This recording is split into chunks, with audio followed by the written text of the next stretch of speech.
last Sunday, just a recap, just like what Bonnie said, last Sunday, in the talk ni Felix Ismondo, nakilala natin si Jesus, no, ang anak. And we know, based on last Sunday's talk, ni Brad Felix, that Jesus is both God and man. Sabi niya, I am who am. Diba, that was what the God the Father said when Moses asked him, ano ang sasabihin ko? When the Egyptians or the Jews asked, sabi ni God the Father, I am who am. And that is what Jesus said also sa talk ni Brad Felix. Sabi pa ni Jesus, the Father and I are one. Now this clearly shows that Jesus knows who He is. Wala siyang identity crisis.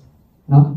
Another important highlights of last Sunday's talk was that Jesus wants to enter into a relationship with us, or with Him rather, Just like sinabi ni Bonnie, Jesus wants a response from us. Jesus wants to have a response to His invitation. That was talk number 1. So hopefully, nakilala niyo na si Jesus during that Sunday. So today, kahilanin naman natin ang Ama. If we know Jesus the Son, ngayon, ang talk ko is more about knowing also ang Ama. Who is God? No? So, sino siya? The Father, no? Is He strict? Stricto ba si God the Father? Is He madaling magalit ba? Mainitin ang ulo? Approachable ba siya? Or is He, God the Father, generous, merciful, and kind? Is He thoughtful, patient, understanding, loving and caring to His children? No? So that is what we're going to talk about today in what is God-like. So my objective for this talk is to let you see God in a different set of eyes according to the scriptures. Kung sino si God, who is He? Ano ang plano niya? And what is He like? That hoping, when you get to know Him, kung malaman mo ang plano niya, what is He like, you would enter into an intimate relationship with Him. No? So that is our objective for this talk. Now, most of us, knows God or heard of God during the Mass, no? Pagsabi ng pare, let's all profess our faith. Then we talk about the Nicene Creed. And this is where we get to know God. Kasi sa Nicene Creed, sabi dito, I believe in God, the Father Almighty, maker of heaven and earth, of all things visible and invisible. This is the central affirmation of all Christians. It is proclaimed by all true Christian denominations as the essential matter of faith. So, hindi lang dyan nagtatapos.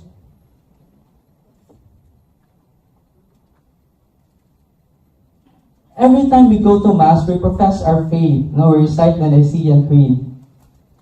Others go farther. Not just by reciting our faith, no? But by doing it in actions. Others will willingly die for God. During the Middle Ages, the Crusaders fought and died for their faith. Even our saints are willing to die because of their faith, because they believe in God. Our very own San Lorenzo Ruiz was tortured. Willingly, he accepted torture just to profess his faith that he believes in God. So ang tanong, who is this God? Who is this God that people are willing to die for Him? Who is this God that people are willingly magpa-torture just because of Him? So let's get to know who is this God. According to the scripture, God is perfect, pure spirit, who embraces in the highest possible degree everything that is conceivably good, noble, and just. He is the creator of whom all good things are made. And good news, God also wants to enter into our relationship with us. Ang problema lang, ang tao is having a hard time relating or entering into a relationship of God. Bakit? Because God is pure in spirit, hindi siya makapag-relate. Wala silang figure na makikita. They cannot see a face. Ang tao nahihirapan because wala silang mahahawakan. No? Wala silang somebody that they could talk to. No? Just like, alam mo yung love life namin ng wife ko is like, parang ganito din, no? I get to know my wife through text. Hindi kami nagkita. Through text lang, no? Nakita ko nung nag-CR ko, nakasabi doon, wanted boyfriend. Tapos, andyan yung number. Ano yun? Yung a friend of mine, no? A friend of hers pala, is our supplier. Tapos sabi niya, uy Mark, single ka pala. I'll give you a number, text her. So yun ang ginawa ko. Tinext ko siya. Hi, I'm Mark. I was referred to by our supplier. Then she texted back. So yun. Eventually, yung text became a call. So nung nagtawag-tawag na kami, we decided to meet. Sabi niya, kita naman tayo. Sige, so we met. Nagkita kami. Now, after that, nung nagkita na kami, then I heard again a text, I received a text from Jim. No? Sabi niya, hi, love you. May love you na. Before, wala gid, no? So, sunod naman, hi, miss you, mwa, mwa, mwa. So, that's how we met, no?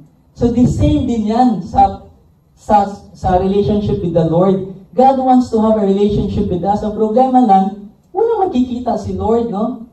Wala makikita ang tao. Sino ba to si Lord? Because they don't have anybody to relate to. So, anong ginawa ni Lord? He put flesh into the Spirit. No? So, God put flesh into the Spirit so that man can relate. Nung meron ng flesh, meron ng mukha, ay, ganito pala si Lord, balbas. Ay, ganito pala si Lord, nagagalit din. Ganito pala si Lord, umiinom din. No? So man can easily relate now. It's easy for man now to enter into a relationship because somehow they can relate with God the Father. No? So anong ginawa niya?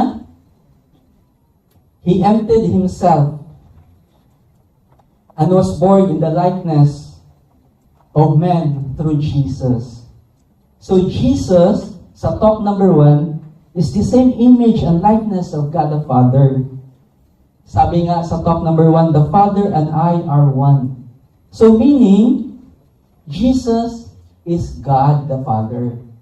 Jesus is the image of the invisible God. Again, even for us now, fast forward 2,000 years to the present, it's now easier to build a relationship with God. Bakit? Because we now have witnesses from the testimonies of the apostles. Again, to borrow the words or the style of Brad Felix, kayo ba? Present kayo nung nag-perform si Jesus sa multiplication of the bread? Present ba kayo nun? Present kayo? Invited ba kayo during the Last Supper ni Jesus? Were you present during the crucifixion of Jesus? Wala, di ba? Wala. But it's a good thing. Bakit? Because there is now oral and written accounts, such as the Bible, on how it was told and written, how Jesus performed miracles, how they ate supper together with Him during the Last Supper, and how they witnessed Jesus crucified.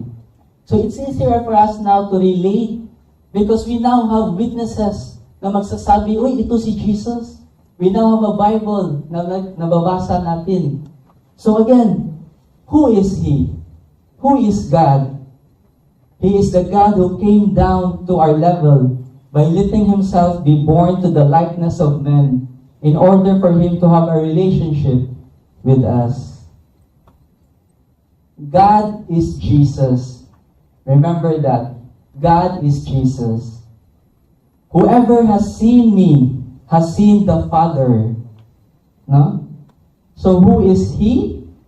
Though He was in the form of God, He did not deem equality with God something to be grasped at.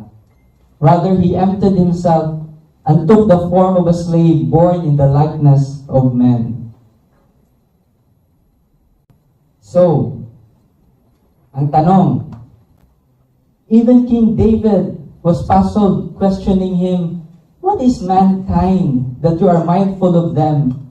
Human beings that you care for them. No? Even King David, nagtaka siya, bakit Lord, grabe naman kabait mo sa amin. Why do you go down to our level? No? Why do you have to empty yourself? No? So ano ang meron sa atin? What are His plans? Ano ang meron sa atin that God go down? No? The Creator is making the first move to enter into a relationship with us. What makes us so special? Because God has a plan for us, no? To give man authority over all creation. Ang problema lang, Adam and Eve, to enjoy again everlasting life with Him, ang problema lang, Adam and Eve disobeyed and sinned against God. So anong nagawa? Anong nangyari when Adam and Eve sinned? Na-kick out sila. No? But God did not cut off that relationship. Again, God made that first move. Nung si Adam and Eve nagkasala, they were kicked out of the paradise. Ang ginawa ni Lord, He still continued on with that relationship by providing another person, no? In the person of Abraham. So anong ginawa ni Abraham? Abraham was tinatawag natin na the father of all nations. No? Siya yung sinatawag natin na authentic faith. Why is it that Abraham was called the authentic faith? Because he never questioned God. Every time God says, Abraham, do this, go there, Abraham will go there without questions asked. Abraham, mind you, is a very, Abraham lived in the city of Ur. He's very, well-off na siya doon. But God asked him, Abraham, go there. I'll send you to a place somewhere. Just go there. And Abraham went without asking, bakit Lord? Anong meron doon, Lord? He just went, no? And when God gave Abraham a son, si Isaac, what did God say? Abraham, yung only son mo, yung pinakasarili mong anak, which I gifted to you, i-ano mo sa akin yan, i-offer mo sa akin. And what did Abraham did? Wala siya nagtanong. Pwede naman sanang sabihin niya, Lord, alam mo Lord, this is my only son, this is the heir to my inheritance. Bakit kukunin mo pa to? Pwede naman yung sa slave ko dyan. Kuha tayo ng isa dyan, ang daming anak dyan, hindi nila mapapansin. But Abraham never said that, no? He just obeyed.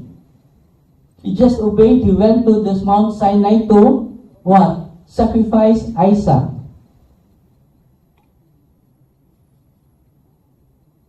When he was about to sacrifice Isaac, anong nangyari? God stopped him. An angel told him, stop Abraham. And it was there that God knows that his faith is authentic. So anong ginawa ni Lord? Gumawa siya ng covenant. My covenant with you is this. You are to become the father of the host of nations. That's why Abraham is called the father of many nations. No? Sabi niya, I will establish my covenant as an everlasting covenant between me and you and your descendants after you for the generations to come, to be your God and the God of your descendants after you. So that's what God did. No, meron siyang binadala na tao. Ang problema lang sa atin, because of the hardness of our hearts, sometimes nakakalimutan natin ulit. If you remember sa talk ni Felix, sometimes we took it for granted. So ano ang ginawa ni Lord? Ultimately, He gave His only Son. No? He gave His Son. He emptied Himself and took the form of a slave, being born in the likeness of men, so that makontinue lang ang relationship. That's why sa talk number 1 again, Felix asked that we need to reply to the invitation of Jesus to have a relationship with Him. So, ano ang nangyari?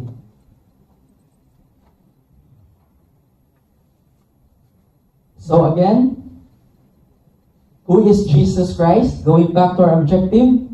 Who is God? Who is He? Going back to our objective. He is the God who stooped down to our level para lang magkaroon siya ng relationship with us. And what is His plan? To have a relationship with us and enjoy life everlasting with Him. So again, the key word here is relationship. In talk number 1, Jesus asked us to enter into a relationship with Him. Here, God the Father na is the one making the first move to have a relationship with us. So the operative word here is relationship. No? So what is He like? So we're done na. Who is He? What is His plan? So our third objective is, what is He like? What is God like? So God is loving and merciful. For God so loved the world that He gave His only Son, that whoever believes in Him shall not perish but have eternal life. No? God intimately knows and loves each one of us. Even the hairs of your head are counted. Can you imagine? Even our hairs daw are counted. That's how intimately God knows us. That's how intimately God loves us. Even our hairs, alam ni Lord, alam ni God kung ilan yan. No? God keeps His promise and becomes man through Jesus that we may have eternal life. What else? What is He like? God is righteous. He is the enemy of wrongdoing. He is the objective foundation of right and wrong. Both good news and bad news. Good news to the righteous people, but bad news to those who are not righteous. God's righteousness does not automatically condemn the sinner. No?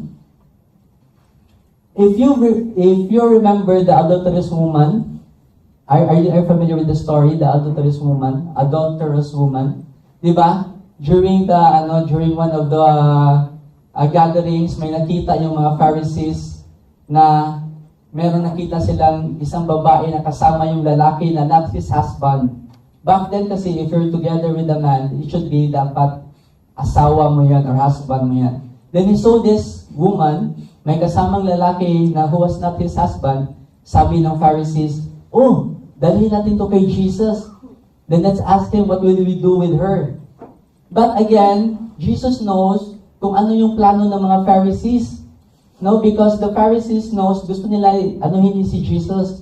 They want to, yung anuhin ba yung, anong tawag niya? Trick Jesus ba, no? He wants to do that, they want to do that. So anong tanong ng Pharisees? Oh Jesus, we caught this woman having an affair with another man. No? So anong gagawin natin?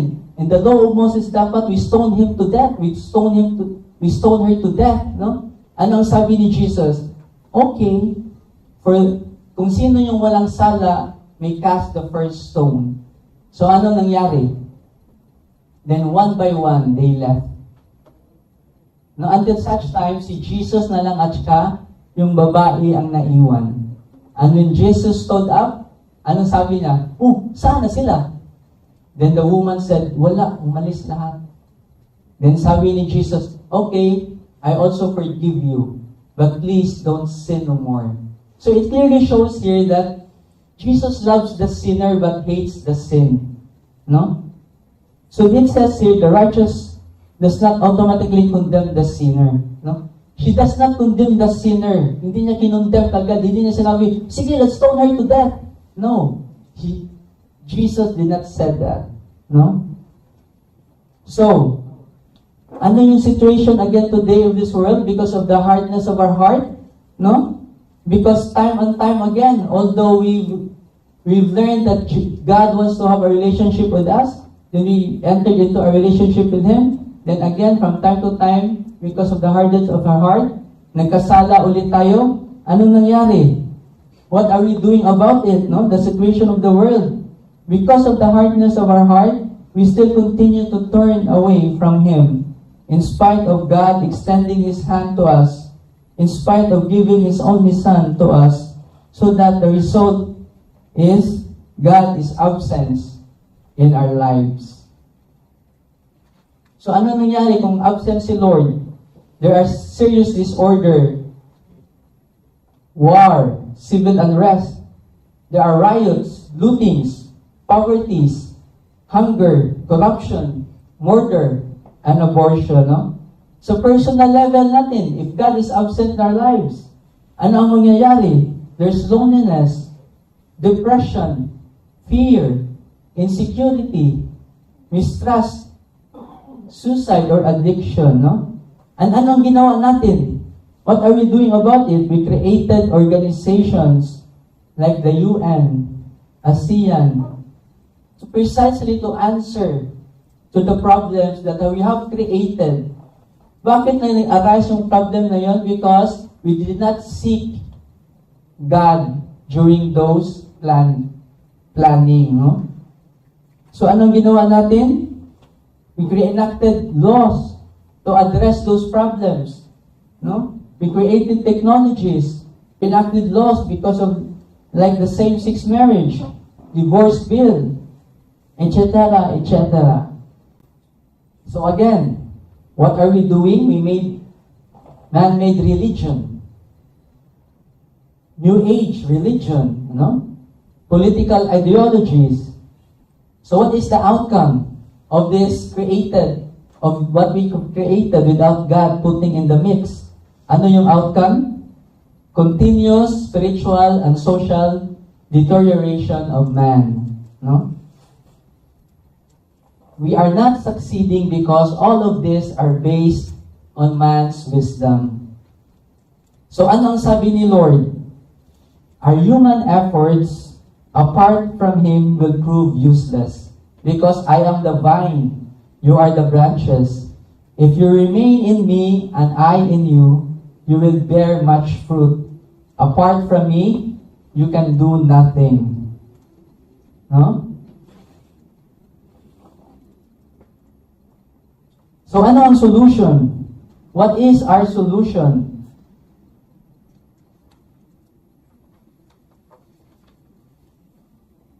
Enter into a personal relationship with Him.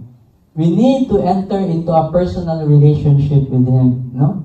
God says, God is neither indifferent or distant, but someone who loves us and is interested in having a personal relationship with us. He says, come to me all who are weary and find life burdensome, and I will refresh you.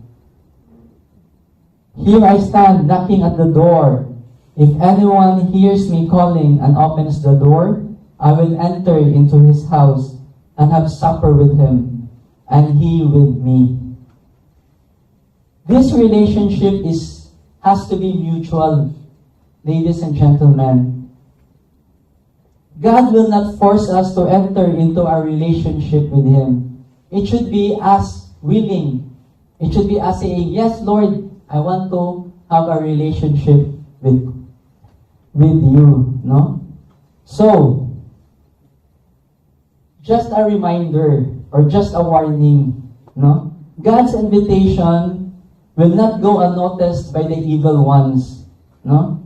So expect serious opposition from the devil. The moment you said yes, just like now, the moment you said when you attended the CLP, I know some of you, baka may mga harassment na yan. We call it in the CLP harassments, mga problems, no? Baka some of you encounter problems, no? So of course, you expect na because there will be serious opposition from the devil. The devil is actively setting up barriers in our lives while the world is under the devil's influence. No? We know that we belong to God while the world is under the evil one. So you have to expect problems talaga because we are still under the world. So what will be our response? Expect again conflicts, God's will and ours. But you have to turn to God and trust Him. Obedience is key. That will be our response. No? Again, what will be our response? Will you say yes because you love God who died for you? Will you say yes because living a life of peace, freedom, and joy, you love it? Will you say yes because you like to live in the kingdom of God? Or will you respond by saying no because you like still the worldly pleasures? Because you want still to live a life of insecurity, fear, and loneliness? Will you say no because you would still like to have a life under the dominion of darkness and a life of sin? So it's up to you, brothers and sisters. Your response will be up to you. It's either yes or no. No? So again, who is He? He is the God who stooped down to our level para lang magkaroon siya ng relationship with us. Ano yung plano niya? To have a relationship with us and enjoy life everlasting with Him. What is He like? He is merciful and loving. He intimately knows us and wants to enter into a relationship with us. Again, the operative word here is relationship. So ano ang challenge?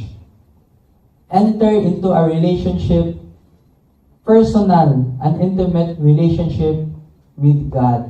That's the challenge now. Turn to God. So my testimony, I'm going to give a little bit of my testimony. For me, God's way of making His first move to have a relationship with Him was when we were invited to join a CLP, just like this one, way back 2010. Although I have to be honest, my motivation back then was at first selfish. I want to join so that I can have connections para maka-leverage sa connections. But as my relationship with God deepened, the selfish motivation has been replaced with the desire to serve, no matter what the circumstances we are facing.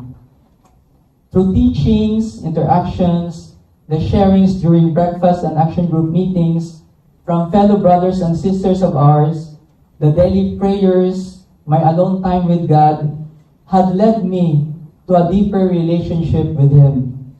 That deep relationship I had with God is what makes my faith even more stronger. It has helped me face the most difficult challenges with hope that no matter what, God will provide for us. You see, ladies and gentlemen, it's been 10 months already that we have no regular income aside sa farm namin, which is di pa talaga stable.